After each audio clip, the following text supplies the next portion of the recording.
No apologies, though, for a musical parody that many around the world took as a true sign of his thinking. Bomberan, you know, bomb, bomb, bomb, bomb. Anyway. When veterans are together, veterans joke. And I was with veterans and we were joking. And if somebody can't understand that, my answer is please get a life. I'll tell you, what's not said on the television and will not be said on the television is how much Vietnam veterans and POWs hate John McCain.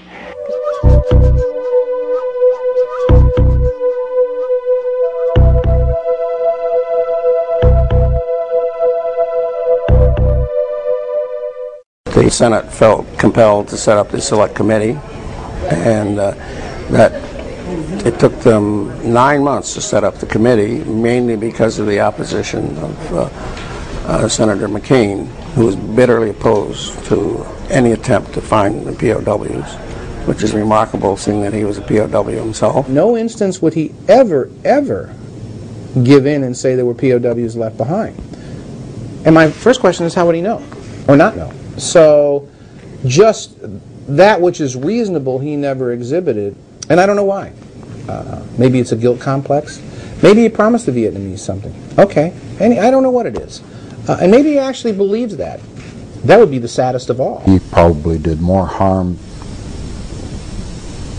to the idea of trying to get the truth out than any other single person through the efforts he did to block the release of classified intelligence dealing with the POW-MIA problem. McCain stepped in and in effect made it harder to get documentation. That certainly hurt us because we had hoped for a massive release of documentation. Many documents were held back for no reason, and our goal on the committee was to just dump this stuff, to declassify it literally to the public. But of course, they withheld information from the committee. The U.S. government held all kinds of information from the committee, withheld information from the committee. I know that for a fact. He didn't want nobody to check his background, because a lot of POWs that were with him in the camp said he was a collaborator of the enemy. And he didn't want nobody looking into his background in the camp, what went on in that camp. That stuff is still classified, so nobody can see it. And he just had it classified forever, so nobody will ever look at it.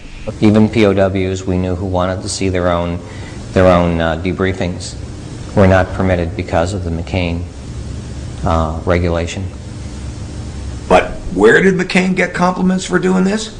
The bureaucrats at the Pentagon. Right. Because it put a workload on them. It put a workload on them for missing in action people. And did we need that bill to handle a Scott Spiker case? Oh, you bet we did. And also what it did, and this is what he really opposed, and if you remember the contentiousness we got into him in his office, was that it would hold the bureaucrats accountable by penalty of law. That's right. If they lied or if they withheld information. That's right. And he fought tooth and nail to protect those bureaucrats. Yes. Because they were protecting him. I could never understand that. Why would we, if someone was guilty of withholding information that would help us to solve the mystery of what happened to an MIA and did it deliberately, why would we not want to prosecute that person? So I could never understand it. I thought the language was written, I know Bob Dornan had a hand in it, I thought the language was written very well. I supported it, fought for it hard in the U.S. Senate and mostly on the Armed Services Committee where we debated it, but it was watered down to basically where it was almost worthless. Now, one of the things that happened with that bill is that we were submarined. The House side, we passed it with no, I don't believe anybody opposed it. It was a pretty much unanimous vote. 401 to 0 on the House, with every single Republican who is serving sponsoring it, and about a third of the Democrats. But on the Senate side, we had one person standing in the way of getting in positions that would have been very tough on government bureaucrats who didn't tell the truth. And that one person was Senator John McCain. John McCain and John Kerry both were not pursuing this with the same approach that I was. He insisted that no committee be set up unless he was chairman. Obviously, his intent was to kill everything.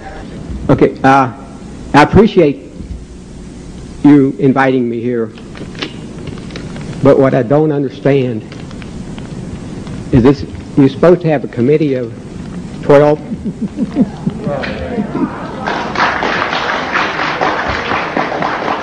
All my congressmen from Connecticut walked out. All the senators were on that panel. They all walked away. McCain took off. Kerry took off. All that evidence was coming out in Korea because they knew that if they came and listened to the truth, they'd have to keep the hearings open. They didn't want any information. So they weren't interested in doing anything with the information other than trying to discredit it.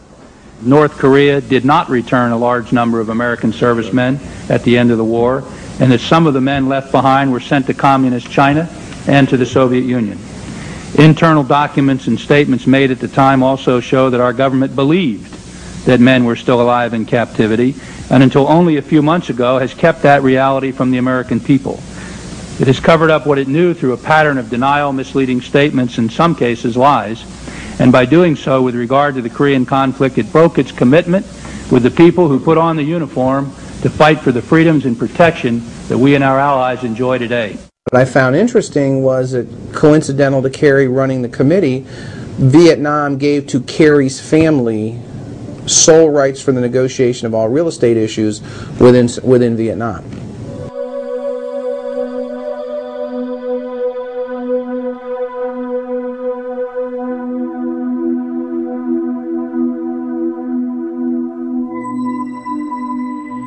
Yes, I'm an old Vietnam veteran. Never got in country over there, but I was back in the jungles using a top secret clearance for different things during my years as a Vietnam veteran.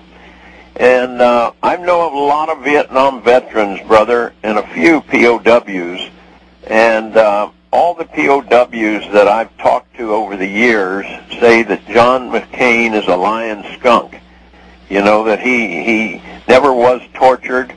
They were there in the camp with him, and when he came in with his 2 broken arms because he failed to pull his arms in when he bailed out of his plane and had a leg injury, he immediately starts spilling his guts about everything because he didn't want to get tortured. And he made 32 different videos for the communists speaking out against America and how evil they were for what they were doing in Vietnam. In which circumstances have you been shut down? I was on a flight over the city of Hanoi, and I was bombing and was hit by either a missile or anti-aircraft fire. I'm not sure which. And the plane continued straight down. And I ejected and broke my leg and both arms and went into a lake, parachuted into a lake. Information shows that he made over 32 tapes of propaganda for the Vietnamese government. We do know that when he was there, that he cooperated with communist news services in giving interviews that were not flattering to the United States. He made those transcriptions, and in the transcriptions, I heard a POW who heard them coming into his cell and said, "Oh my God, is that Admiral McCain's son? Is that the Admiral's son? Is that Johnny telling us that our principal targets are schools, orphanages, hospitals, temples, churches?" That was Jane Fonda's line. Certainly you do what you need to do to stay alive. Nobody would fault anybody for that. But there comes a point in time where enough is enough. He admits that he gave them all of the codes, all of the data, everything. And I'm not even so much blaming him for that, because under torture people do that, but it turns out he wasn't tortured, and then he started singing like a canary in seconds. Yeah, they call him, the Vietnamese communists call him the Songbird. Matter of fact, that's his code name up there is Songbird McCain, because he just came into the camp singing and telling them everything they wanted to know. And it sounds so good at first. McCain was offered the chance to come home. They called him the Prince. And he could have. But nobody ever takes that one step beyond that. If Admiral John McCain II, Jr., if his son, a lieutenant senior grade, had accepted this princely status and come home in 1967, while the others would sit there for 5 years, what would the Navy have done with the son of an admiral who opted to get special treatment and come home? No Navy career, no House seat, no Senate seat. Would have been the end of his career. So what I'm saying is, yes, he chose to stay, but did he have an alternative if he ever wanted to have a life? And what would it have done to his father?